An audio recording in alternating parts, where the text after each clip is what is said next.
Hey everyone, welcome to एकता की पाठशाला. This is your mentor Ekta. I welcome you all on this platform. एकता की पाठशाला में आपका हार्दिक हार्दिक स्वागत. तो हम बहुत ही इंटरेस्टिंग ज्योग्राफी कर रहे हैं और इस भारत के मैप की तरफ देख के आपको टॉपिक का नाम पता लग रहा होगा कि हम आज पूरी जानकारी प्राप्त करेंगे कर्क रेखा की, यानी ट्रॉपिक ऑफ कैंसर. टॉपिक के नेम से मैंने पिछले कल ही आपको इंट्रोड्यूस कर दिया था कि हमारा जो अगला टॉपिक रहेगा वो रहेगा कर्क रेखा. तो कर्क रेखा कैसे कैसे भारत से गुजरती है वो देखेंगे. लास्ट क्लास में हम ये देख चुके थे कि जो ट्रॉपिक ऑफ कैंसर है, कर्क रेखा है, ये लगभग 18 देशों से गुजरती है. तो इसके बाद इन 18 देशों में से 2 देश हमने देखने हैं. एक तो भारत से पहले कौन से देश से आ रही है, और भारत देखेंगे कि भारत की कौन कौन से राज्यों से गुजर रही है और भारत के एग्जैक्टली बाद ये कौन सी कंट्री में जाती है. तो इसके बारे में पूरी जानकारी जो है हमने लेनी है. चलिए शुरू करते हैं आज की क्लास को. ट्रॉपिक ऑफ कैंसर यानी कर्क रेखा देखेंगे कि ये जो ट्रॉपिक ऑफ कैंसर है ये कितने कंट्रीज से गुजरती है. तो 18 कंट्रीज से गुजरती है, यानी 18 देशों से गुजरती है. ठीक है.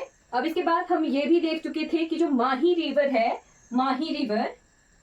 माही नदी, ये नदी इसे 2 बार काटती है. तो इट कट्स 2 टाइम्स. ठीक है. विश्व भर में केवल मात्र भारत में ही माही नदी इसे 2 बार काटती है. राइट. तो अब देख लेते हैं कि कैसे कैसे ट्रॉपिक ऑफ कैंसर भारत के कितने राज्यों से गुजरती है. राइट. तो यहाँ पे कुछ राज्य भी मैंने ड्रॉ किए हुए हैं भारत के नक्शे पर. यहाँ पे ट्रॉपिक ऑफ कैंसर इस तरीके से आ रही होती है. ठीक है. ये 23.5 degree northern latitude. Right. 23.5 degree northern latitude यानी उत्तरी अक्षांश जो होता है उसी को ही कर्क रेखा कहा जाता है. राइट. 23.5 डिग्री उत्तरी अक्षांश को ही कर्क रेखा कहा जाता है. तो कितने भारतीय राज्यों से ये गुजरती है? There are total 8 states. 8 राज्य हैं जहां से कर्क रेखा गुजरती है. ठीक है. 8 राज्यों से गुजरती है. राइट. 8 राज्यों से गुजरती है. कौन कौन से राज्य हैं वो भी हम देखेंगे. वैसे तो मैप पर दिख ही रहा होगा, बट हम क्लियरली एक एक राज्य देखते हैं कि कहां पर क्या क्या है. राइट. तो सबसे पहला जो राज्य, इससे पहले आप देख लें, इससे पहले क्या कि भारत में कर्क रेखा आ रही है, तो उससे पहले ये कौन से देश में थी? तो बिफोर इंडिया, साथ में लिख लेना, before India it crosses from Oman. ठीक है. जो ओमान देश है वहां से आती है और फिर भारत में आती है. राइट. तो 8 राज्य कौन कौन से हैं? सबसे पहला नोट कर लेना है आपने. हम एक एक राज्य देख लेते हैं. राइट.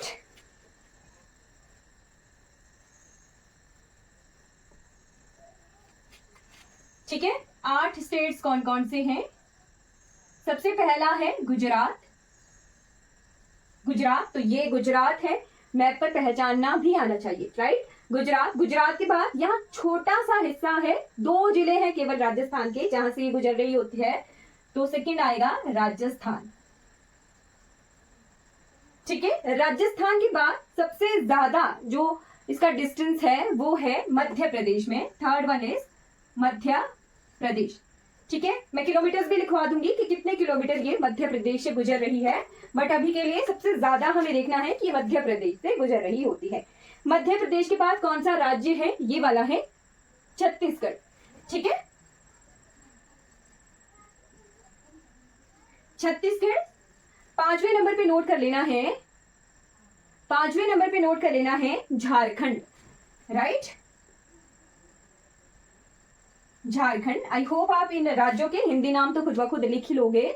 झारखंड के बाद ये जो जिला है ये है वेस्ट बंगाल, पश्चिम बंगाल. तो पश्चिम बंगाल. राइट. 6th स्टेट आ गई वेस्ट बंगाल. ठीक है. 7th नंबर पे यहां ये जो जगह है ये है त्रिपुरा. तो बीच में बांग्लादेश से भी गुजर रही है. ठीक है. त्रिपुरा के बाद जो लास्ट स्टेट हमने नोट करना है, 8वां राज्य, वो है जी मिजोरम. तो टोटल 8 स्टेट से, 8 राज्यों से कर्क रेखा भारत में गुजरती है और इनके नाम भी हमने देख लिए हैं. राइट. ठीक है. तो गुजरात, राजस्थान, मध्य प्रदेश, छत्तीसगढ़, झारखंड, वेस्ट बंगाल, त्रिपुरा, मिजोरम, ये नोट कर लीजिए। ठीक है, 8 राज्य नोट कर लिए होंगे आपने, राइट। चलिए उसके बाद देखते हैं इन 8 राज्यों में से कौन सा ऐसा राज्य है जहां पर सबसे कम कर्क रेखा गुजरती है और कौन सा ऐसा राज्य है जहां पर सबसे ज्यादा कर्क रेखा गुजरती है, राइट। तो सबसे कम किलोमीटर राजस्थान में है, ठीक है। वैसे राजस्थान जो है क्षेत्रफल के आधार पर सबसे बड़ा राज्य है भारतवर्ष का, ठीक है। सबसे लार्जेस्ट जो एरिया है वो राजस्थान का है, बट कर्क रेखा सबसे कम राजस्थान से गुजरती है। तो लीस्ट सबसे कम जो है कर्क रेखा राजस्थान से गुजरती है। केवल 2 जिले हैं जहां से गुजरती है। अगर डिस्टेंस लिखना हो तो लगभग 26 किलोमीटर ही डिस्टेंस है जो कि कर्क रेखा राजस्थान से गुजरकर इतना 26 किलोमीटर कर्क रेखा का डिस्टेंस है राजस्थान में, ठीक है। और सबसे ज्यादा अगर लिखना हो सबसे ज्यादा कर्क रेखा मध्य प्रदेश से गुजरती है। यहाँ पे 2 जिले हैं, ठीक है। राजस्थान में केवल मात्र 2 जिलों से गुजरती है, बट जो मध्य प्रदेश है वहां से लगभग 14 जिलों से कर्क रेखा गुजर रही होती है, राइट। लगभग 14 डिस्ट्रिक्ट से कर्क रेखा गुजर रही होती है मध्य प्रदेश से, राइट। तो ये दोनों चीजें नोट कर लेनी है। और साथ में एक और चीज भी नोट कर सकते हैं। क्या नोट कर सकते हैं कि मध्य प्रदेश के कौन कौन से ऐसे जिले हैं जिनसे कर्क रेखा गुजर रही है। तो सबसे important cultural capital of Madhya प्रदेश, ठीक है। यहां पर ही नोट कर लीजिएगा, ये अलग से पॉइंट भी बन गया कि मध्य प्रदेश की जो सांस्कृतिक राजधानी है वो कौन सी है, राइट।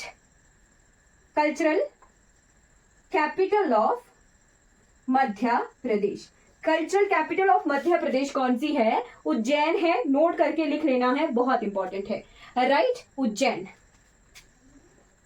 उज्जैन को मध्य प्रदेश की सांस्कृतिक राजधानी से के नाम से पुकारा जाता है। वैसे मध्य प्रदेश की कैपिटल भोपाल है, ठीक है।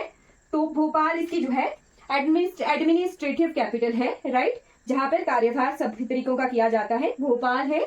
और कल्चरल कैपिटल सांस्कृतिक राजधानी के रूप में उज्जैन जानी जाती है। तो इन दोनों ही जगहों से मध्य प्रदेश में कर्क रेखा गुजर रही होती है। लगभग 14 जिलों से मध्य प्रदेश में कर्क रेखा गुजरती है, राइट। झारखंड की भी कैपिटल रांची से गुजर रही होती है और त्रिपुरा की कैपिटल अगरतला से भी जो है कर्क रेखा गुजरती है। बाकियों के अलग अलग जगहों से गुजर रही है, बट जिनके जो कैपिटल है, राजधानियां हैं, वो इंपॉर्टेंट है। जैसे झारखंड की राजधानी रांची है तो वहां से भी गुजर रही है, और त्रिपुरा की अगरतला है, यहाँ से भी कर्क रेखा गुजर रही होती है, राइट। फिर उसके बाद अगला पॉइंट नोट करना है,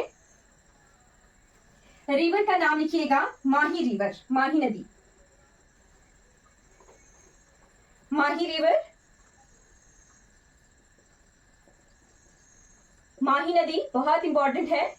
जब हम डिटेल्स में नदियां पढ़ेंगे वहां पर हम कहां से आ रही है, कहां गिर रही है, वो सब कुछ देखेंगे, राइट। बट अभी के लिए ये जो माही रिवर है ये निकलती कहां से है, चलिए ये भी देख लेते हैं। ये मध्य प्रदेश से निकलती है, ठीक है, मध्य प्रदेश से निकलती है, फिर राजस्थान जाती है, ऐसे निकल रही होती है कुछ। इसकी डायरेक्शन अगर बनानी हो तो ऐसे, ये मध्य प्रदेश से निकलती है, राजस्थान जाती है, ठीक है, फिर राजस्थान से गुजरात आती है, ठीक है। तो इस तरीके से ये है।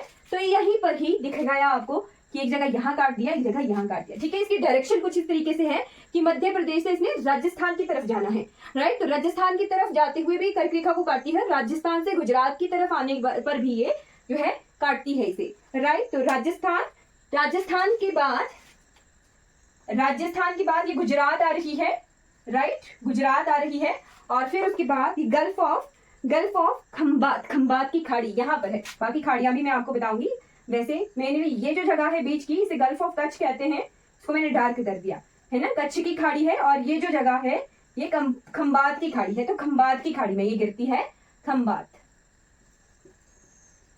राइट। डायरेक्शन भी बता दी, निकलती कहां से है, मध्य प्रदेश से निकलती है, राइट। और जिला है बांसवाड़ा जिला, जहां पर ये माही रिवर काट रही है कर्क रेखा को, ठीक है। राजस्थान में काट रही है ना 2 बार, तो राजस्थान में एग्जैक्टली अगर लिखना हो, बांसवाड़ा जिला, ठीक है, बांसवाड़ा जिला है जहां पर ये कर्क रेखा को 2 बार काटती है, ठीक है। क्लियर हो गया, okay. Total length of tropic of cancer कर्क रेखा इन हिमाचल प्रदेश, इंडिया, ठीक है। टोटल लेंथ इन इंडिया ठीक है। तो कर्क रेखा की कुल लंबाई भारत में, ठीक है, कितने किलोमीटर है? कर्क रेखा की कुल लंबाई तो 2637 किलोमीटर, 2637 किलोमीटर, ठीक है। 2637 किलोमीटर टोटल कर्क रेखा की लंबाई है हमारे भारतवर्ष में। और ऐसे गुजरात से लेके अरुणाचल प्रदेश तक कितना एक्सटेंट है? 2933 किलोमीटर है। इंपॉर्टेंट है, दोनों पॉइंट्स इंपॉर्टेंट है, नोट करके लिख लीजिएगा, इंपॉर्टेंट है। तो यहाँ पर हम ट्रॉपिक ऑफ कैंसर से जितना हमने कवर करना है वो सब कुछ कवर कर चुके हैं, राइट। चलिए अब इसके बाद भारत का नक्शा बनाया ही है तो हम जो है कर लेते हैं, यहाँ पर हम करेंगे समय मानक रेखा, ठीक है। उसके बारे में मैंने आपको बताया भी था कि हम समय मानक रेखा, अगर समय मिलेगा तो समय मानक रेखा भी कर लेंगे, राइट। तो ये क्लियर हो गया। ट्रॉपिक ऑफ कैंसर टोटल 8 राज्यों से गुजर रही है भारतवर्ष में। और जो समय मानक रेखा है ये देख लिया आपने, राइट। अब इसके बाद कुछ जिले में ड्रॉ करूंगी, ये कर्क रेखा है। हमें ये भी देखना है कि ये जो कर्क रेखा है और भारत की समय मानक रेखा, right, Indian standard mean time, right, Indian standard time है ना, इंडियन स्टैंडर्ड टाइम है ना, समय मानक रेखा, दोनों एक ही जगह कवर हो जाएं तो अच्छी बात है, राइट। तो चलिए देखते हैं समय मानक रेखा के बारे में। समय मानक रेखा जो है वो गुजरती है भारत के 5 राज्यों से, ठीक है, 5 स्टेट से गुजरती है, ठीक। ये तो है नॉर्दर्न लैटिट्यूड था, ये 23.5 डिग्री नॉर्दर्न लैटिट्यूड। जो समय मानक रेखा है उसका भी एक नाम है, क्योंकि वो वर्टिकल लाइन होगी, खड़ी लाइन होगी, इसीलिए वो लॉन्गिट्यूड है, ठीक है। तो उसका जो मान है वो है 82.5 डिग्री, 82.5 डिग्री ईस्ट लॉन्गिट्यूड, यानी 82.5 डिग्री पूर्वी देशांतर, ठीक है। मानक रेखा जो है हमारे 82.5 डिग्री पूर्वी देशांतर की रेखा है, ठीक है। कितने राज्यों से गुजरती है? 5 राज्यों से गुजरती है, नोट करते चलिएगा। सबसे पहला है यूपी, उत्तर प्रदेश, दूसरा है जी एमपी, तीसरा है छत्तीसगढ़, चौथा जो राज्य है वो है उड़ीसा, और जो 5वां राज्य है वो है आंध्र प्रदेश, ठीक है। तो 5 राज्य हमने देख लिए। अब यहां पर देखते हैं ड्रॉ करके, राइट। तो यहां जैसे ये मध्य प्रदेश इस तरीके से है, ठीक है, तो ये इस तरीके से हमारा यूपी वाला क्षेत्र है, ठीक, राइट। रफ मैप बना दिया मैंने। तो ये जो समय मानक रेखा है ये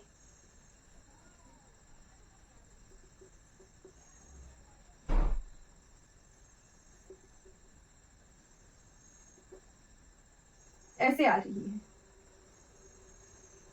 थोड़ा टेढ़ा बन गया पर ठीक है, इसी तरीके से ये है, ये जो रेड कलर की लाइन है ये यहाँ पे वीणा की शेप में आंध्र प्रदेश है और यहाँ जैसे उड़ीसा है, राइट। थोड़ा सा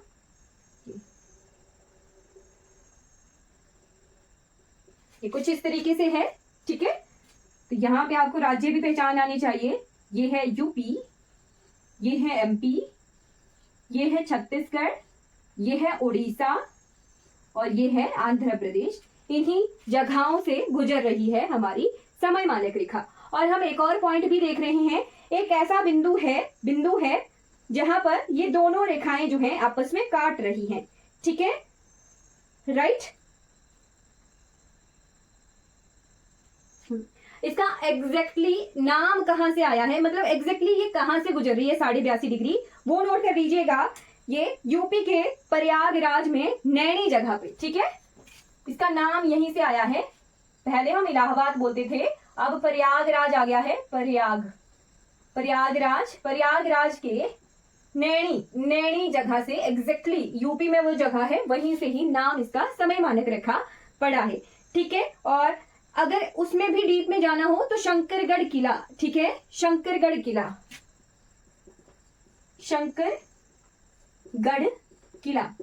ठीक है, यही से ही समय मानक रेखा को गुजारा गया है। ठीक है, और साथ में ये भी नोट कर लेना है कि ये जो समय मानक रेखा है ये 5.5 घंटे, 5.5 hours plus Indian standard time. ठीक है, ये जो समय मानक रेखा है ये जो जीएमटी है 0 degree GMT, 0 degree GMT plus, हाँ ऐसे लिखना इसको, 0 degree GMT plus 5.5 hours is equal to IST। ठीक है, जो 0 डिग्री पे अगर 12 बजे हैं तो 5.5 घंटे जोड़ के 5.5 PM जो होंगे वो होंगे। ठीक है, आगे है ये 5.5 घंटे, राइट।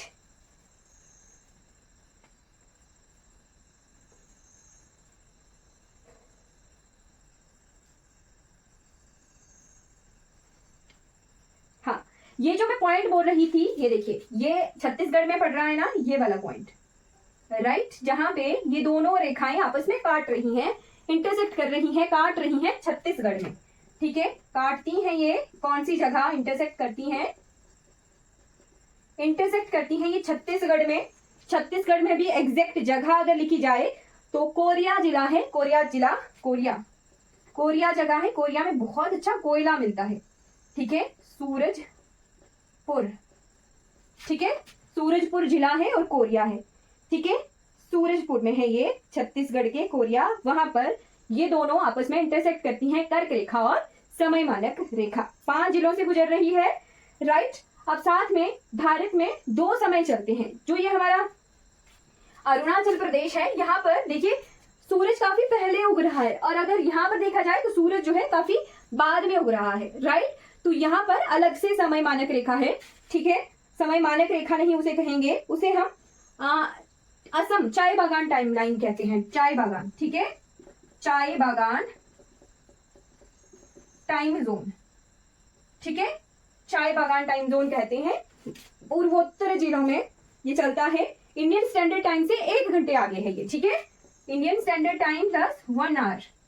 ठीक है, मतलब ये है कि अगर यहाँ 7 बजे सुबह होगी तो वहां पर 6 बजे सुबह हो जाएगी, सारे काम 6 बजे से जो है शुरू हो जाएंगे। ठीक है, अगर यहाँ पर 7 बज रहे हैं तो वहां पर वही काम 6 बजे से शुरू हो जाएगा। ठीक है, अगर यहाँ पर ऑफिशियल टाइम 8 बजे का रखा हुआ है तो वहां पर ऑफिशियल टाइम 7 बजे का रखा हुआ होगा। जस्ट सिंपल सी चीज है, बाकी चाय बागान टाइम 1 घंटे आगे है।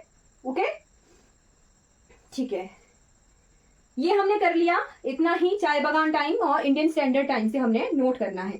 ठीक है, हमने ये देख लिया कर्क रेखा टोटल 8 राज्यों से गुजरती है, और जो समय मानक रेखा है वो टोटल 5 राज्यों से गुजरती है, और आपस में ये काटते भी हैं छत्तीसगढ़ में कोरिया जगह पर। वैसा ही हमने इक्वेटर और प्राइम मेरिडियन का देखा था, राइट, 0 डिग्री, वो कहां पर काट रही थी, गल्फ ऑफ गिनी में काट रही थी, अफ्रीका में, राइट। अब यहाँ पे ये चीज हम बिल्कुल कर चुके हैं, हम कर्क रेखा मकर रेखा कितने देशों से गुजरती है वो पूरी डिटेल में पढ़ चुके हैं, राइट। बट मैंने आपको 0 डिग्री प्राइम मेरिडियन के बारे में कुछ जानकारी बताना छोड़ दी थी, उसे हम अब देखते हैं। 0 डिग्री GMT है ना, प्राइम मेरिडियन भी इसे कहते हैं। जैसे हमने 0 डिग्री इक्वेटर देखा था कि वो 10 देशों से गुजर रहा है, वैसा ही हम यहां पर भी नोट करेंगे। जो 0 डिग्री GMT है, प्राइम मेरिडियन है, ये टोटल 8 कंट्रीज से गुजर रहा है, 8 कंट्रीज प्लस अलग से एक कॉन्टिनेंट यानी महाद्वीप।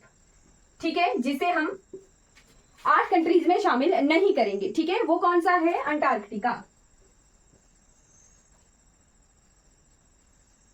ठीक है, बाकी 8 कंट्रीज अलग से हैं, तो इनको भी अगर देखना हो तो वैसे है यूरोप, फ्रांस, स्पेन, अल्जीरिया, माली के बाद है अफ्रीका के हैं ये बुर्किना फैसो, घाना, टोगो और अंटार्कटिका, राइट। तो ये नोट करने की जरूरत नहीं है कि कौन कौन से देश हैं, बट इतना सा सिंपल चीज कि जो 0 डिग्री प्राइम मेरिडियन है ये टोटल 8 कंट्रीज से गुजरता है, राइट। तो यहां पर हम इतना ही पढ़ेंगे। ओके, ठीक है, बाकी कुछ डिटेल्स हम कल देख लेंगे। तो आपको क्लास कैसी लगी होगी आप बता सकते हो, कोई भी डाउट रहेगा तो आपने चैट बॉक्स में पूछ लेना है। Thank you so much for watching this class. अगर ये वीडियो आपको अच्छी लगी हो तो लाइक कीजिएगा, सब्सक्राइब कीजिएगा मेरे चैनल को और दूसरों तक इन वीडियो को जरूर जरूर पहुंचाइएगा। Thank you so much for watching.